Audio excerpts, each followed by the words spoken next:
ஷீலா, என்ன மாமா? என்ன பண்ணிட்டு இருக்க? சாப்பிட்டு இருக்கேன். என்ன சாப்பிடுற? முட்டை கிரேவி, ஆ. காளான், ம். சாப்பாடு, கோதுமை தோசை. ஓஹோ. மாமா இங்க பாரு. ஆ. இதுக்கு கொஞ்சம் வெங்காயம், பச்சை மிளகா, கொஞ்சம் மஞ்சத்தூள் போட்டு வதக்கணும். செய்யும் போது நாக்கெல்லாம் ஊறிச்சு தெரியுமா? வடசட்டி இருக்குல்ல, ஆ. அதுலயே கொஞ்சம் சோறு போட்டு பெரட்டி சாப்பிட்டேன். இது 2வது ரவுண்டு. ஓ அப்படியா? சரி சரி சரி. இது வந்து உடைச்சு ஊத்துன முட்டை குழம்பு. அவிச்ச முட்டையை உள்ள போட்டா அது வேற குழம்பு. அது வேற குழம்பு. இது வந்து முட்டையை உடைச்சு ஊத்துவோம்ல, உடைச்சு ஊத்துன முட்டை குழம்பு. உடைச்சு ஊத்துற முட்டை குழம்பு.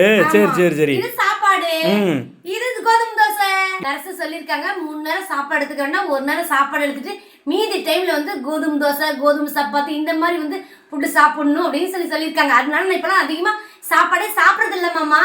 நைட் எல்லாம் கோதுமை தோசை, காலையிலேக்கு வந்து சத்தம் அந்த கோதுமை தோசை, கேழ்வரகு இந்த மாதிரி எல்லாம் இருக்குல்ல, ராகி தோசை, ஆ. கம்பு தோசை இதை சாப்பிட்டுட்டு இருக்கேன். அப்படியா? மதியானம் மட்டும் சாப்பாடு சாப்பிடுறேன். ம். நைட்டுக்கு கோதுமை தோசை.